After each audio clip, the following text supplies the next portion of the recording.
नमस्ते students, my self सलोनी जैन। इस video के अंदर हम नेशनल इनकम का जो हमारे पास में वैल्यू एडेड मेथड है, जिसको हम प्रोडक्ट मेथड भी बोलते हैं, उसको डिस्कस करने वाले हैं। इस पर्टिकुलर मेथड से मैंने कुछ यहाँ पे 2 क्वेश्चन शॉर्टलिस्ट किए हैं। अगर आप ये 2 क्वेश्चंस कर लोगे तो इस मेथड के सारे क्वेश्चंस बहुत इजीली हो जाएंगे। सो लास्ट तक मेरी इस वीडियो को जरूर देखना। Let's start. सबसे पहले देखो, यहाँ पे हम बात करते हैं वैल्यू एडेड की, मतलब जो भी वैल्यू एड हो रही है उसकी बात करते हैं। इसको समझने के लिए हम एक एग्जाम्पल डिस्कस करते हैं। यहाँ पे देखो, मैंने यहाँ पे लिखा है फार्मर जो है, फार्मर ने जो वैल्यू ऑफ आउटपुट फार्मर क्या आ रहा है, मतलब फार्मर ने जो सेल किया है वीट, वो 600 रुपीज में अगर किया है, एंड इंटरमीडिएट कॉस्ट जो भी सीड्स फर्टिलाइजर्स इनकी अगर उसकी आ रही थी, तो हम मान के चलते हैं 200 इंटरमीडिएट कंजम्पशन यहाँ पे हो रहा था। तो यहाँ पे हमारे पास में वैल्यू एडेड कितना आ गया, 600 में सेल किया, 200 की कॉस्ट आ रही थी, 400 हमारे पास में वैल्यू एडेड आ गया। अब देखो, फार्मर ने आगे किसको सेल किया है, फ्लोर मिल वाले को। फ्लोर मिल ने क्या किया है, 600 जो यहाँ पे वैल्यू ऑफ आउटपुट, मतलब जितने में फार्मर ने सेल किया है, वो यहाँ पे फ्लोर मिल वाले के लिए क्या बन जाएगा, इंटरमीडिएट कंजम्पशन। ठीक है, फ्लोर मिल वाले ने क्या किया है, 800 रुपए में उसको आगे सेल कर दिया, किसको, बेकरी वाले को। अब यहाँ पे फ्लोर मिल वाले का वैल्यू एडिशन कितना हो गया हमारे पास में, 200। अब बेकरी वाले ने शॉपकीपर को आगे सेल किया 1000 में, और परचेज कितने में किया था, 800 में किया था फ्लोर मिल वालों से, क्योंकि फ्लोर मिल वालों ने 800 में बेचा है ना। तो बेकरी वालों ने 800 रुपए में खरीदा और 1000 में बेच दिया। वैल्यू एडिट कितना हो गया यहाँ पे, 200 हो गया। अब आगे हमारे पास में आ गया, किसको बेचा बेकरी वाले ने, शॉपकीपर को। शॉपकीपर को अगर सेल किया है, तो मान लो यहाँ पे शॉपकीपर को हुआ यहाँ पे 1000 में सेल किया, और शॉपकीपर ने आगे कंज्यूमर्स को 1200 में सेल कर दिया। 1000 में सेल किया तो शॉपकीपर ने 1000 में खरीदा होगा, और यहाँ पे हमारे पास में वैल्यू एडिशन आ गया 200। अब देखो, इसका अगर हम टोटल करते हैं तो ये हमारे पास में आ रहा है 1000। इसका अगर हम टोटल करते हैं तो ये हमारे पास में आएगा 2200, 3600 आ रहा है हमारे पास में, और यहाँ पे हमारे पास में ये आ रहा है 2600। तो अगर हम इनसे पर्टिकुलरली निकाले तो भी हमारे पास में 1000 ही आ रहा था। एंड ऑब्वियसली अगर इसका हम एग्रीगेट करके निकालते हैं, value of output minus intermediate consumption, तो भी हमारे पास में वैल्यू एडेड कितना आ गया, हमारे पास में 1000 आ गया। अब देखो, ये वैल्यू एडेड हमने निकाला क्यों है, क्योंकि अगर हम सीधा सीधा ये वैल्यू ऑफ आउटपुट ले लेते, अगर हम सीधा सीधा सेल अमाउंट ले लेते, तो ये हमारे पास में 3600 हो जाता। और एक ही चीज हम कितनी बार काउंट कर लेते, हम 4 बार काउंट कर लेते। तो यहाँ पे इस तरह की डबल काउंटिंग ना हो, इसको अवॉइड करने के लिए हम क्या करते हैं, वैल्यू एडिट निकालते हैं। क्योंकि एंड यूज जब ये फाइनली शॉपकीपर सेल कर रहा था, तो ये हमें काउंट करना है सिर्फ एंड यूज को। ठीक है, बीच में ये जितनी भी जगह वैल्यू एडिशन हुआ था वो हमें काउंट नहीं करना था।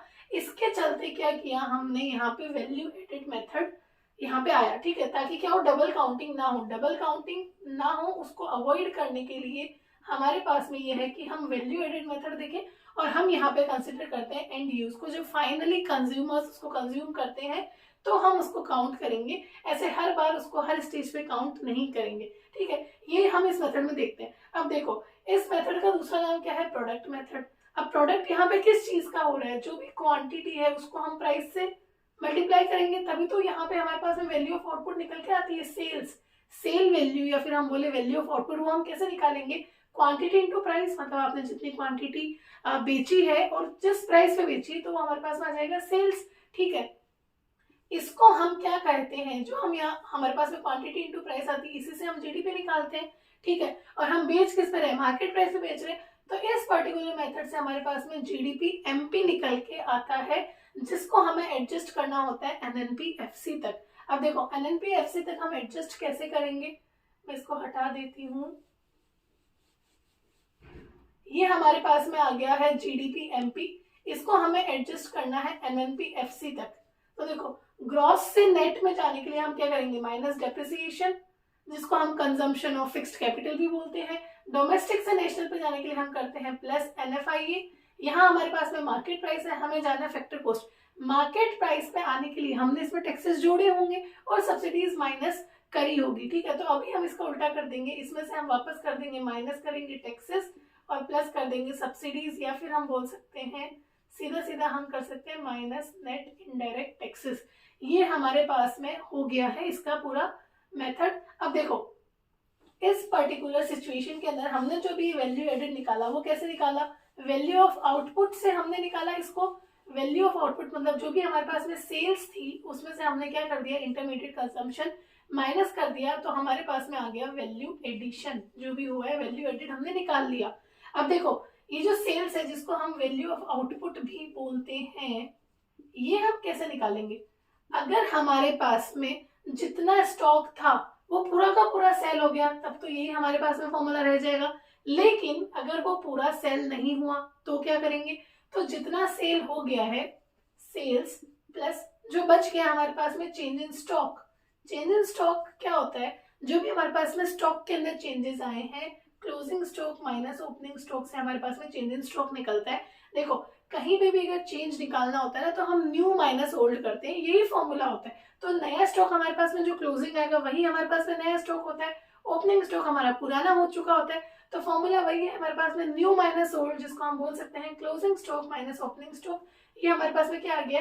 Change in stock. इसमें से हम माइनस कर देंगे इंटरमीडिएट कंजम्पशन, तो हमारे पास में निकल के आ जाएगा वैल्यू एडिशन। जो भी हुआ है वैल्यू एडिड हमारे पास में निकल के आ जाएगा। अब देखो यहाँ पे मैंने यही लिखा है वैल्यू एडिड कैसे निकालेंगे? Value of output minus intermediate consumption. Value of output अगर सारा का सारा सेल हो गया है तो हमारे पास में सेल्स क्या हो जाएगा? हमारी टोटल वैल्यू ऑफ आउटपुट हो जाएगा। अगर पूरा आउटपुट सेल नहीं हुआ है उस पर्टिकुलर केस के अंदर sales plus change in stock हमारा क्या बन जाएगा? वैल्यू ऑफ आउटपुट बन जाएगा।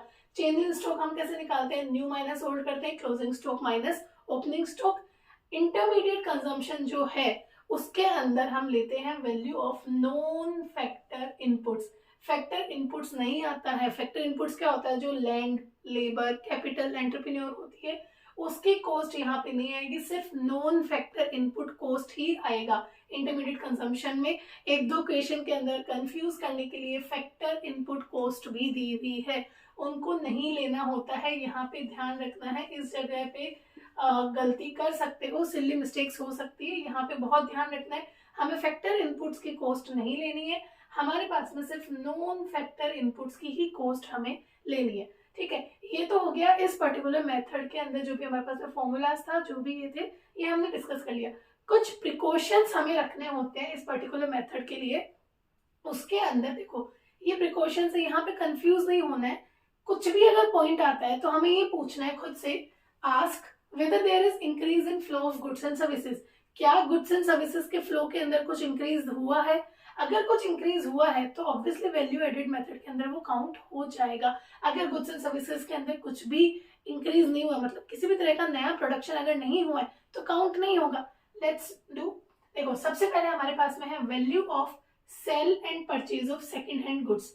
सेकेंड हैंड गुड्स है उनकी वैल्यू अगर हम इसमें लेंगे या नहीं लेंगे ये हमें जानना है। तो देखो सेकेंड हैंड गुड्स है, अब अगर हम इसको ले लेंगे तो ये तो दो बार काउंट हो जाएगा, क्योंकि जिस साल वो गुड्स बने थे, जिस साल ओरिजिनली वो गुड्स बने थे उस टाइम उसको ले लिया, तो दोबारा हम उसको नहीं लेंगे। क्यों?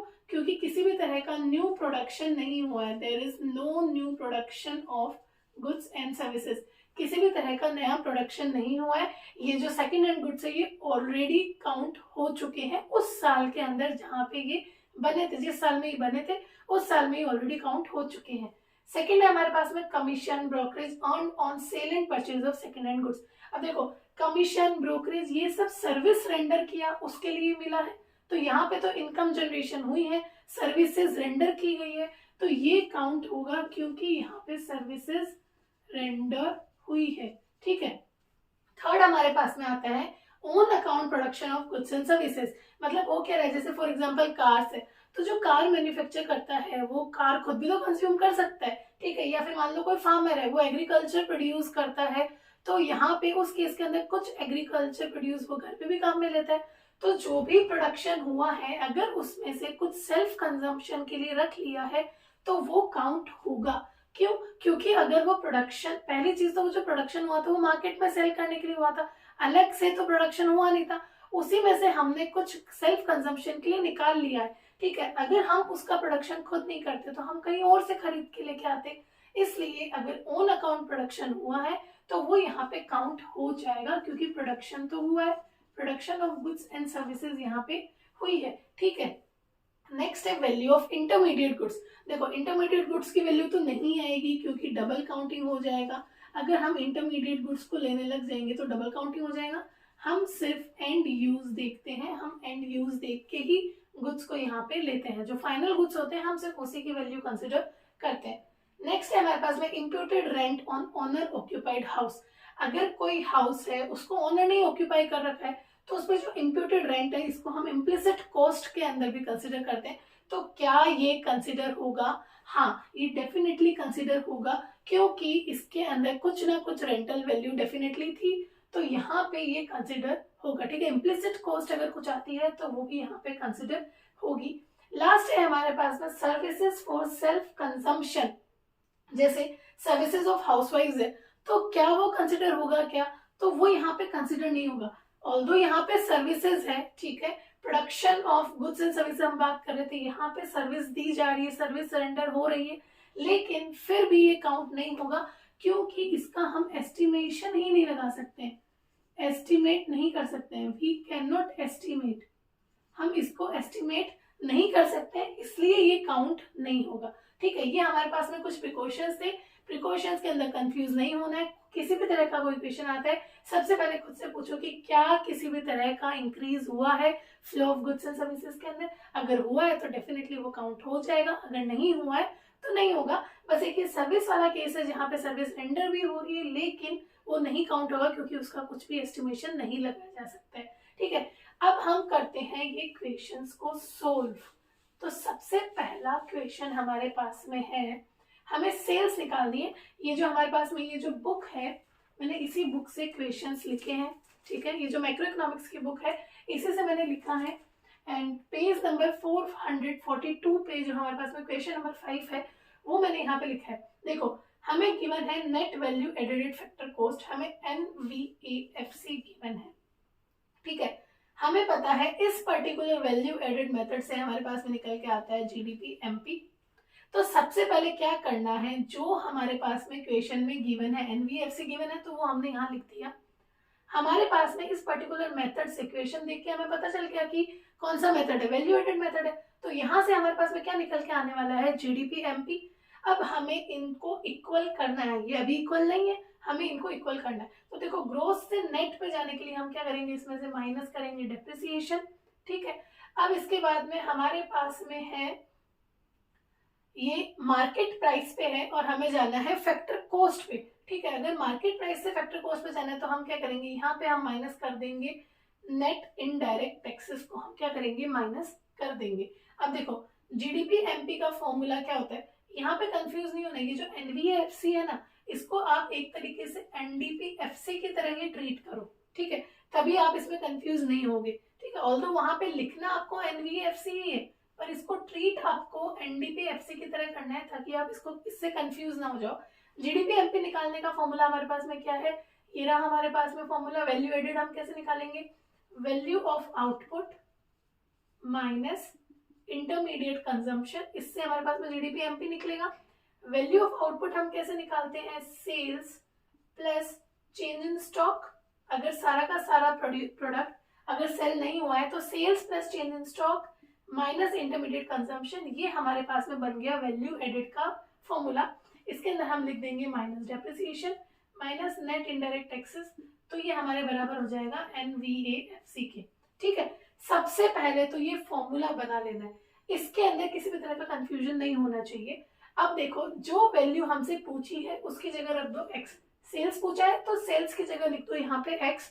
ठीक है, अब NVAFC हमें गिवन है यहाँ पे 300 plus change in stock, change in stock हमें गिवन है -50, तो हम यहाँ पे लिख देंगे -50। इंटरमीडिएट कंजम्पशन हमें गिवन है 200, डेप्रिसिएशन हमें गिवन है 30 and net indirect taxes, net में नहीं गिवन, हमें सिर्फ इनडायरेक्ट टैक्सेस गिवन है, हम सिर्फ ये ले लेंगे -20। अब ये हमारे पास में हो गया 300 इक्वल्स टू x प्लस ये भी हो जाएगा माइनस माइनस माइनस माइनस, ये सब ऐड हो जाएंगे, ये फाइनली बन जाएगा हमारे पास में -300। अब ये उस साइड जाएगा तो ये प्लस हो जाएगा, x की वैल्यू हमारे पास में आ जाएगी 600, मतलब जो सेल्स है वो कितने आ गए हमारे पास में 600 lakhs। ये लास्ट के अंदर ये लिखना नहीं भूलना है। ये हमारे पास में क्वेश्चन है। देखो, करना कुछ नहीं था, जो हमें गिवन है NVAFC हमें गिवन है तो वो हमने यहाँ पे लिखा, जो इस पर्टिकुलर मेथड से निकल के आएगा वो हमें इसके सामने लिख देना है और फिर इन दोनों को बराबर करने के लिए जो भी एडजस्टमेंट्स है वो डाल देने, एंड उसके बाद में इजीली ये सॉल्व हो जाएगा। ठीक है, अगर आप सीधा सीधा बुक से आंसर देखोगे तो समझ नहीं आएगा, पहले फॉर्मूला खुद से बनाओ, एंड इन सब क्वेश्चंस को सॉल्व करना पड़ता है। अगर आप सोचो कि आप बुक से देख के कर लोगे तो नहीं होगा, प्रैक्टिस जरूरी है। ठीक है, अब ये एक और क्वेश्चन लिया है मैंने, पेज नंबर 446, क्वेश्चन नंबर 17। देखो, इसके अंदर हमें NVFC ही निकालना है, जो हमें यहाँ पे गिवन था ना, ये हमें निकालना है। अब फॉर्मूला क्या है हमारे पास में, सेम GDP MP, माइनस करेंगे डेप्रिसिएशन एंड माइनस कर देंगे नेट इनडायरेक्ट टैक्सेस। ये हमारे पास में फॉर्मूला हो गया। क्यों? GDP MP तो निकल के जाता है, हमने सिर्फ एडजस्ट किया है NVFC तक आने के लिए। ठीक है, अब हमारे पास में गिवन क्या है, durable producer goods with a life span of 10 years. 10 हमारे पास में 10 lakhs के क्या है, ड्यूरेबल प्रोड्यूसर गुड्स है, जो भी हमारे पास में प्रोड्यूसर गुड्स है वो हमें गिवन है 10, और लाइफ स्पैन कितना है हमारे पास में, 10 ईयर्स का लाइफ स्पैन है। ठीक है, सिंगल यूज प्रोड्यूसर गुड्स, अगर सिंगल यूज है इसका मतलब इंटरमीडिएट कंजम्पशन की बात कर रहा है ये। फिर हमें सेल्स गिवन है, हमें अनसोल्ड गुड्स मतलब स्टॉक गिवन है, एंड हमारे पास में GST जो हमारे पास में क्या हो गया, इनडायरेक्ट टैक्स हो गया। ठीक है, ये हमारे पास में क्या हो गया है, चेंज इन स्टॉक हो गया है। अब हम यहाँ पे फॉर्मूले में लिखते हैं, यही हमें निकालना है, तो इसको तो हम कंटिन्यू NVFC लिख देते हैं। GDP MP निकालने का फॉर्मूला क्या है, sales plus change in stock minus intermediate consumption. फिर कंटिन्यू में यही फॉर्मूला जो हमारे पास में है, depreciation and net indirect taxes. ठीक है, सेल्स हमारे पास में कितनी है, 20 प्लस चेंज इन स्टॉक हमारे पास में है 2 माइनस इंटरमीडिएट कंजम्पशन हमें लेना है 5। ये जो ड्यूरेबल प्रोड्यूसर गुड्स है ये नहीं लेने हैं। ठीक है, ये ड्यूरेबल गुड्स आ गए, हमें सिर्फ सिंगल यूज प्रोड्यूसर गुड्स लेने होते हैं, तो ये हमारे पास में आ गया GDP MP।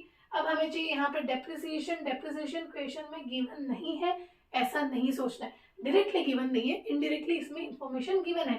देखो, हमारे पास में डेप्रिसिएशन का फॉर्मूला जो SLM मेथड है, स्ट्रेट लाइन मेथड जो हमारे पास में फॉर्मूला है, उसके अकॉर्डिंग क्या है, जो भी हमारी कॉस्ट आती है, मतलब जो भी हमारे पास में फिक्स्ड गुड्स जो भी खरीदा है उसकी जो कॉस्ट है, उसमें से हम माइनस कर देते हैं स्क्रैप वैल्यू। अगर कोई भी स्क्रैप वैल्यू होती है उसको हम माइनस करते हैं एंड डिवाइड कर देते हैं जो भी उसका लाइफ स्पैन होता है उससे। ठीक है, तो यहाँ पे हमारे पास में कॉस्ट कितनी है, 10 है, स्क्रैप वैल्यू हमें गिवन नहीं है 0, डिवाइडेड बाई 10 जो लाइफ स्पैन गिवन है, तो हमारे पास में डेप्रिसिएशन निकल के आ गया 1 lakhs। ये हमारे पास में क्या आ गया, डेप्रिसिएशन हमारे पास में निकल के आ गया, तो ये हमने यहाँ पे लिख दिया है। माइनस नेट इनडायरेक्ट टैक्स हमें चाहिए, क्वेश्चन के अंदर हमें इनडायरेक्ट टैक्सेस गिवन है GST। ठीक है, कितना है, ये 1 हमें यहाँ पे गिवन है। तो अब इसको हम अगर सॉल्व करेंगे तो ये हमारे पास में आ जाएगा 22 माइनस 7 इट इज 15 lakhs। हमारे पास में क्या आ गया है, NVFC। दैट्स इट, बहुत इजी है, बस आपको एक ही चीज याद रखनी है, जो क्वेश्चन के अंदर इंफॉर्मेशन गिवन है जो हमें निकालनी है एक साइड लिख दो, उसके बाद में जो फॉर्मूला से आ रहा है उसको लिख के उस फॉर्मूले को एडजस्ट कर दो। एडजस्ट करने के बाद में जब ये दोनों इक्वेशंस बराबर हो जाएगी, इजीली आपका इक्वेशन सॉल्व हो जाएगा। ठीक है, ये हमारे पास में वैल्यूएटेड मेथड था। इनकम मेथड और एक्सपेंडिचर मेथड ऑलरेडी मैं डिस्कस कर चुकी हूँ, उनका लिंक मैं डिस्क्रिप्शन में दे दूंगी। दैट्स इट, अगर आपको मेरा वीडियो अच्छा लगा हो तो please like share and subscribe. Thank you.